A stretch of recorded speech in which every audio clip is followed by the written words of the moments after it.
tous à vos agendas car la classe, association culturelle de Sevran, vous propose son traditionnel pèlerinage à Lourdes du 13 au 16 août 2023. Avec un petit plus cette année, une excursion en Espagne.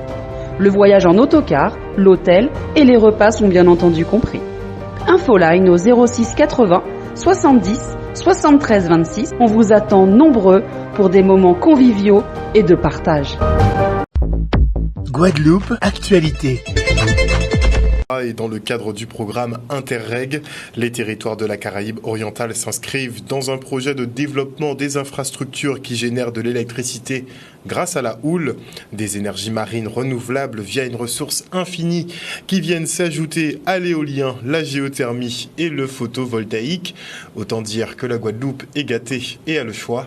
Regardez. C'est une initiative transfrontalière qui porte donc sur un projet de faisabilité du développement du potentiel des énergies renouvelables marines, à savoir utiliser les courants marins et la houle pour pouvoir générer l'électricité dans la Caraïbe orientale, c'est-à-dire toutes les petites îles des Antilles orientales. Les Caraïbes ont un potentiel énorme en matière d'énergie renouvelable. C'est l'énergie renouvelable marine, mais aussi c'est l'énergie photovoltaïque, c'est l'énergie éolienne et il faut agir de façon concrète pour développer ce potentiel et arriver à un accès concret à une énergie qui permet la survie de notre planète et aussi l'indépendance des Caraïbes vis-à-vis d'autres régions. Il faut savoir qu'à l'heure actuelle, le prix du kilowattheure dans la Caraïbe est l'un des plus élevés au monde. Et donc notre projet s'inscrit résolument dans une démarche pour améliorer donc, la capacité des ménages, la vie des ménages, mais également faire face à tous les défis en matière de changement climatique et en matière de transition énergétique. Un reportage d'Enzio Viviès et Maxime Morel. Et la commission de surveillance du syndicat mixte de gestion de l'eau était en visite de terrain sur un équipement à Baïf. L'occasion pour les membres de mieux maîtriser le volet de la production. Regardez. La commission de surveillance est une commission qui travaille avec le SMGAG. Ils ont pris l'initiative de cette visite et donc il était important qu'on soit à leur côté pour leur expliquer ce qu'on fait sur nos ouvrages. Et ça permet en même temps pour le directeur général que je suis d'avoir un contact direct avec mes agents exploitants et de les encourager dans le travail ô combien difficile qu'ils font au quotidien. Nous sommes membres de la commission de surveillance. Nous devons veiller à ce que les usagers soient très bien défendus, mais en même temps faire des propositions pour que la politique de l'eau et de l'assainissement en Guadeloupe soit meilleure et pour qu'il y ait moins de gens qui souffrent par manque d'eau. Ce n'est pas toujours évident d'entendre pratiquement tous les jours les gens disent il n'y a pas d'eau, il n'y a pas d'eau, il n'y a pas d'eau. Donc nous sommes qui représentons les associations, les usagers d'une manière générale. Il est de notre devoir de venir sur le terrain et de constater nous-mêmes et aussi être en mesure de faire des propositions parce qu'il faut co-construire avec le syndicat une nouvelle politique de l'eau qui soit satisfaisante. L'homme qui n'est pas de terrain ne peut pas comprendre le travail de celui qui est sur le terrain. Donc, nous avons rencontré un certain nombre de problèmes par rapport à la sécheresse. La rivière de Saint-Louis est une rivière normalement en moyenne qui débite 1300 litres seconde, hors couille. Et la rivière, avec la sécheresse qui vient de se passer, avec tous les cyclones, le cyclone Fiona, etc., le débit est tombé en dents de scie, des fois entre 200 et 400 litres seconde. Nous avons un droit de prélèvement de 600 litres seconde. Mais pour l'agriculture, et l'eau potable. 20% va à l'eau potable. Mais aujourd'hui, quand le débit descend à 200 litres seconde, et l'ADIA nous demande de laisser passer entre 170 et 180 litres seconde. Donc il ne reste plus rien pour la population.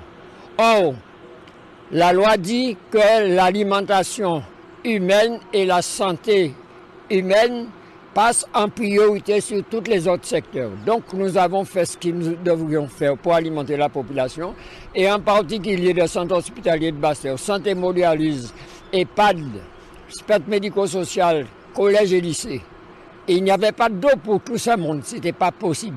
Mais on prenait tout ce qu'on pouvait dans la rivière pour pouvoir, pas satisfaire, mais permettre à tout un chacun d'avoir un peu d'eau. Mais c'est l'agriculture qui est en partie de cette opération parce qu'il n'y avait pas une goutte d'eau pour l'agriculture. Et on enchaîne avec les journées ouvertes en biologie, informatique et mathématiques à l'Université des Antilles, les JOBIM. L'occasion pour les chercheurs de présenter ou découvrir les avancées scientifiques et techniques de la bioinformatique. C'est un champ de recherche multidisciplinaire de la biotechnologie où travaillent de concert biologistes, médecins, informaticiens, mathématiciens, physiciens et bioinformaticiens afin de résoudre des problèmes scientifiques posés par la biologie. Et pour ce faire, il faut aussi de grosses unités de calcul, des supercalculateurs, comme on dit, et l'université est équipée. Regardez. Les JOBIM, ce sont les journées ouvertes en biologie, informatique et mathématiques. Donc c'est une conférence scientifique annuelle.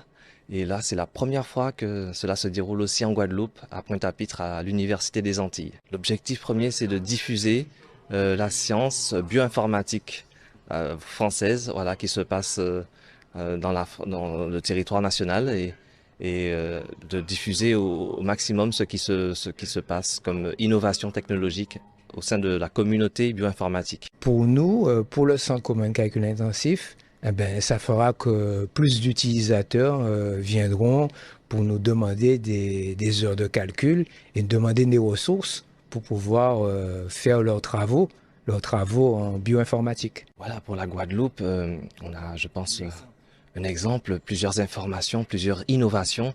Là, il sera peut-être, il y aura cet après-midi justement, on a l'occasion de recevoir le professeur Olivier Gros qui va nous parler de la bactérie géante qui a été découverte, qu'ils ont découvert en Guadeloupe avec son équipe. Donc je trouve que c'est une très belle innovation pour la Guadeloupe. Et oui, c'est bien en Guadeloupe qu'il y a ce type d'appareil et depuis 2003, le premier est arrivé en Guadeloupe.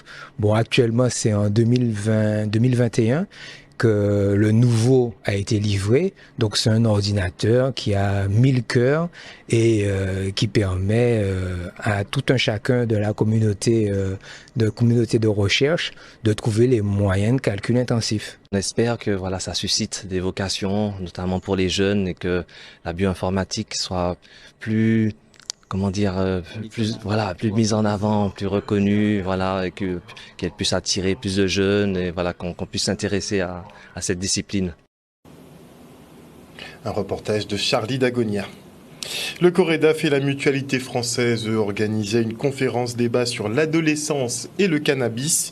Ce neuroleptique peut avoir de graves effets sur ce public dont le cerveau n'a pas fini de se développer. Des consommateurs de plus en plus jeunes qui révèlent des défaillances dans la prise en charge de nos enfants. Regardez. Aujourd'hui, nous avons choisi donc de parler de l'adolescence puisque c'est une problématique intéressante et qui nous paraît aussi être aujourd'hui préoccupant puisque nous avons des jeunes qui consomment de plus en plus tôt et il me semblait qu'aujourd'hui, il fallait que les gens sachent comment aborder la question parce que quand un enfant pose la question à un adulte, que ce soit ses parents ou une tante, un tonton, une voisine, il faut au moins que cet adulte-là soit au fait des choses pour pouvoir répondre aux questions du jeune. L'adolescence, c'est une période de transition entre l'enfance et l'âge adulte. C'est une période de construction sociale, c'est une période de bouleversement, de construction d'identité, mais c'est aussi la période adéquate pour pouvoir construire un socle de bonne santé. Souvent, on confond deux choses. On peut avoir une consommation récréative et ne jamais être dépendant. C'est-à-dire qu'on a des enfants qui vont faire, des adolescents qui vont faire l'expérimentation d'un produit et qui vont poursuivre leur vie. Vous avez d'autres qui auront des blessures et en fait, le produit va être l'amplificateur de ces blessures et il y aura un arrêt net de leur insertion, de leur parcours de vie et quelquefois, ces derniers vont décrocher de tout et vont devenir dépendants du produit. Il existe des risques, des complications à la fois psychiatriques et non psychiatriques. Déjà, il faut comprendre que l'adolescent n'a pas fini de maturer au niveau de son cerveau. Le cerveau finit de se maturer, on va dire, aux environs de 25 ans. peuvent apparaître en tout cas des troubles tels que des troubles psychotiques. Malheureusement, surtout si on a commencé à consommer très jeune, donc avant 15 ans, et qu'il y a une consommation qui soit continue. Aujourd'hui, on fait le constat qu'il y a des consommateurs de plus en plus jeunes, mais on oublie de regarder et de faire le bilan de tout ce qui n'a pas fonctionné en matière de prise en charge des enfants, que ce soit au niveau scolaire, que ce soit au niveau de la société, puisque la société propose des alternatives lorsque les parents sont dits défaillants. Et même ces structures-là n'ont pas vraiment joué leur rôle. Il est important de connaître les challenges, les défis, les particularités d'une adolescence entre guillemets dite normale pour pouvoir s'adapter à l'adolescent en construction et l'accompagner au mieux dans cette période de transition qui est capitale pour lui, qui va laisser donc des traces parfois très profondes dans l'adulte qu'il sera demain. Un reportage d'Olivier Moradel. Et maintenant, je reçois Aliette Pacom-Isidore, directrice du Centre de préorientation et unité d'évaluation de réentraînement et d'orientation sociale. Elle est en compagnie d'Agnès Nago, assistante de service social au sein de ce même organisme. Bonsoir mesdames. Bonsoir. Alors, votre établissement, donc, qui est un établissement médico-social qui accueille des personnes atteintes de lésions cérébrales et de traumatismes crâniens, célébrera donc ses 20 ans d'existence ce vendredi. Voilà, le donc, 30. 20 ans d'existence quand même. Oui.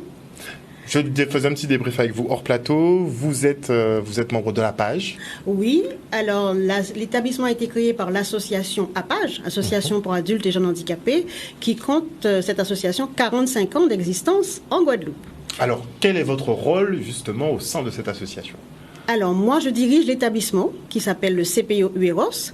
C'est une unité d'évaluation pour personnes victimes de lésions cérébrales et de traumatismes crâniens.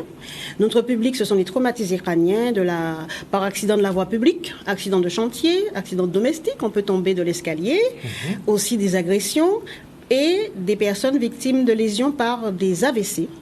Des tumeurs. Votre champ est très large. Voilà, des AVC, des tumeurs et des maladies qui touchent le cerveau. Donc à partir du moment où on est victime d'une lésion cérébrale, on passe directement par vos services ou il y a des démarches à opérer ? Non. Alors d'abord, il faut que les blessures soient prises en charge par le milieu hospitalier.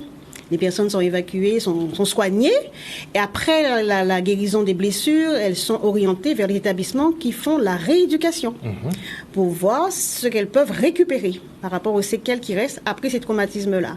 Et une fois ces deux temps-là passés, à ce moment-là, elles peuvent être orientées vers le CPO UEROS. Ça se passe par le biais de la MDPH, la Maison départementale des personnes handicapées, qui leur procure une notification et à ce moment-là, elles peuvent se rapprocher de l'établissement. D'accord. Et votre service s'occupe donc de toute la Guadeloupe ? Oui. Alors, il y a une UEROS par département. C'est celle de Bémao, qui s'appelle Emmanuel Albon. À Bémao, il y en a une en Martinique et pour l'instant, il n'y en a pas encore en Guyane. Mais c'est une UEROS pour tout le département. D'accord, on imagine que vous avez beaucoup de boulot. Oui, c'est vrai, il y a du boulot. Combien de personnes à peu près par an transitent par le service ? Comme ce sont des handicaps qui sont difficiles, vous savez, parce que ce sont des accidents de la vie qui touchent le commun de mortels, notre population est de 20 personnes par année. Nous fonctionnons par session de 5 mois, 2 groupes de 10. D'accord, donc vous les gardez pendant 5 mois. Voilà. Ah. Ça peut être un petit peu plus aussi. Tout dépend de comment s'est passé l'accompagnement. Si les 5 mois n'ont pas été suffisants, on peut prolonger encore 5 nouveaux mois. Donc alors, ça peut aller entre 5 et 10 mois. 5 et 10 mois. Oui. Ça fait quand même... Oui, c'est nécessaire. Un petit temps assez long. C'est nécessaire. Oui. Donc comment ça se passe justement pour la prise en charge ? Alors pour la prise en charge, il faut savoir que nous sommes donc une équipe pluridisciplinaire. Donc nous avons parmi le personnel une neuropsychologue donc qui s'occupe de tout ce qui est de faire des bilans au niveau donc du cerveau, une orthophoniste, une éducatrice technique spécialisée. En tout cas pour la prise en charge. Donc moi-même, assistante de service social. L'équipe se compose également d'un chauffeur et d'une secrétaire comptable. Donc au niveau de la prise en charge, il faut savoir que les personnes viennent faire ce qu'on appelle des sessions d'évaluation. Donc les premiers mois, ce sont des mois d'observation.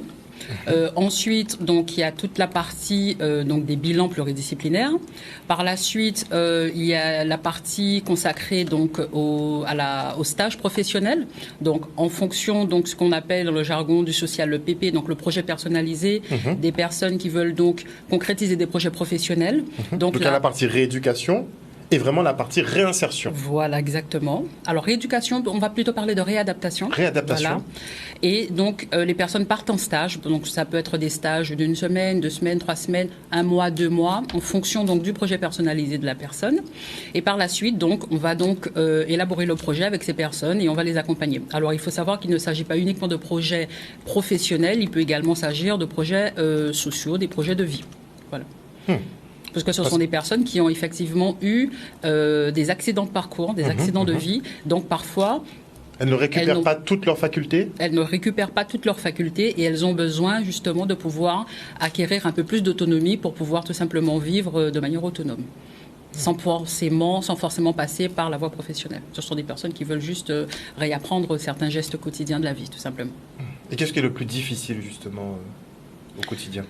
Alors, au quotidien, c'est plus, on va plutôt dire les gestes de la vie quotidienne, par exemple, ne serait-ce que faire à manger, cuisiner, par exemple, être autonome sur les démarches administratives, pouvoir se déplacer, voilà, tenir compte de l'environnement pour pouvoir vivre tout simplement.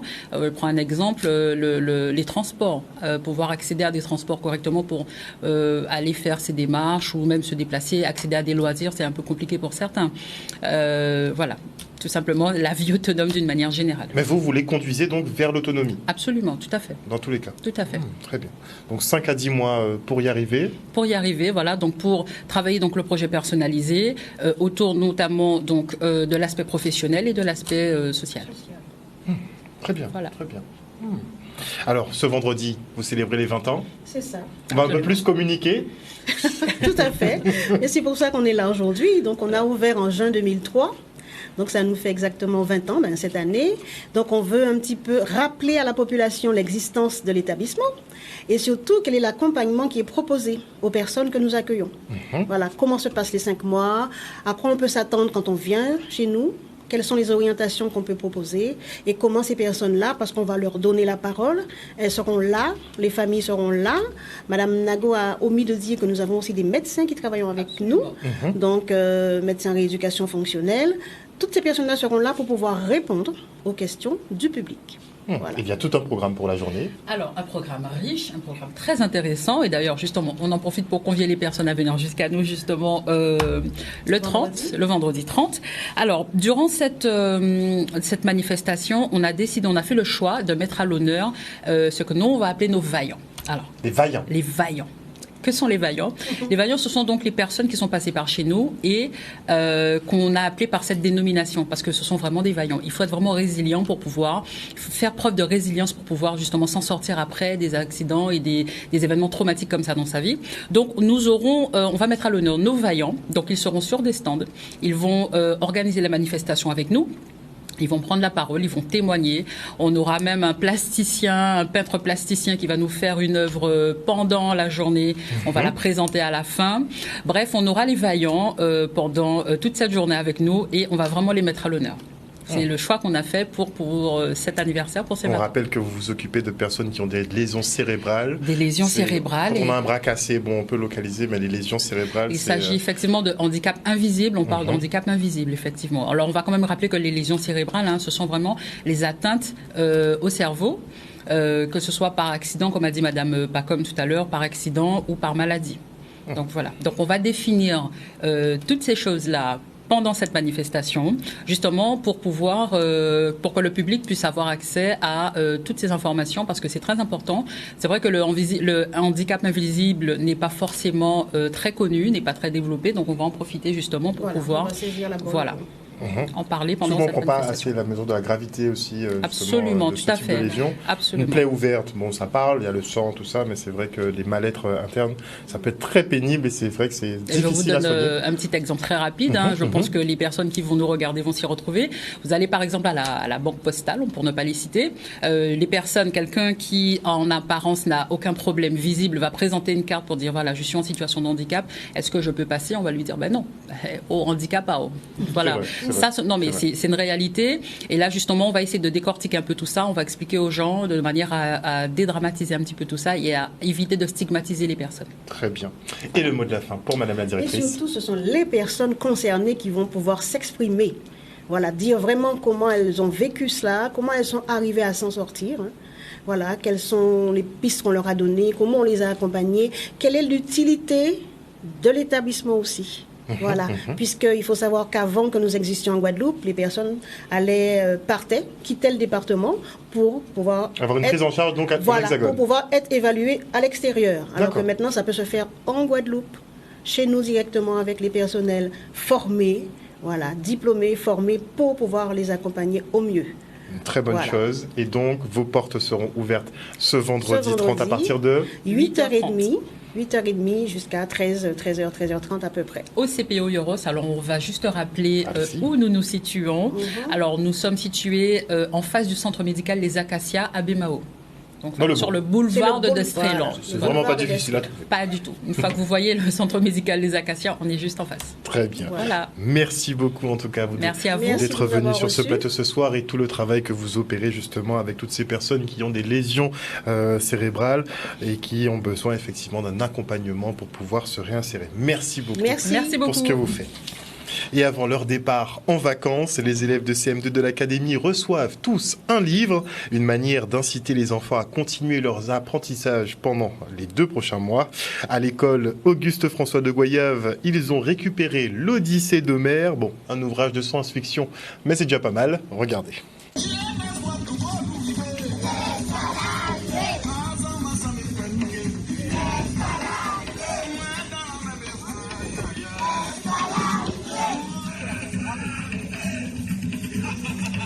On a eu une année qui a été particulièrement riche et on a été aussi heureux de voir qu'une grande partie de l'année s'est passée dans des conditions plus simple que les années Covid. Donc ça nous a permis aussi d'accompagner au mieux les élèves. Nous avons travaillé beaucoup sur les compétences, le savoir-faire. Nous avons mis en place, par exemple, dans cette école, le quart d'heure de lecture, mais qui existe déjà depuis un certain nombre d'années.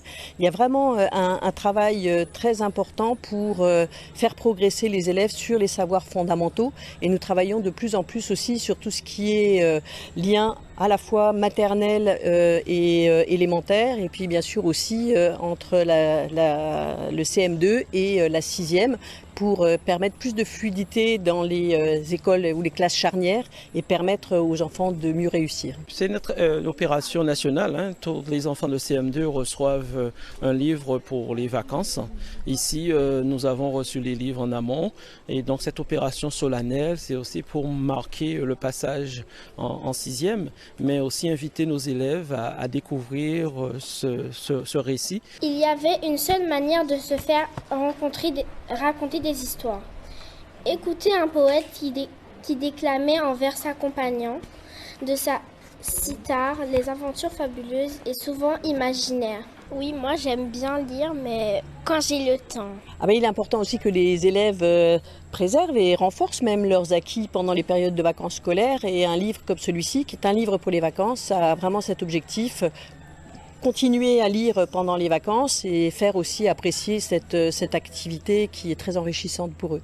J'aime un peu lire, je lis pas beaucoup, mais l'illustration, déjà, elle a l'air bien, ça parle d'aventure et j'aime bien les livres où il y a des aventures dedans. Notamment le titre, il a l'air bien, et les illustrations aussi, ça donne envie de lire le livre. On dirait qu'il y a plein d'illustrations très jolies et il a l'air passionnant. Donc pendant les grandes vacances, même en fin d'année, je vais commencer à le lire. Et je pense que je l'aurai fini dans pas longtemps, parce que j'aime beaucoup la lecture. Ne partez pas sans moi, laissez-moi vous suivre. Vous qui volez vers d'autres villes, laissez-moi vivre. Outremernews.fr, le site de l'actualité Outre-mer, 24 heures sur 24 et 7 jours sur 7. Retrouvez la chaîne Outremer News sur YouTube.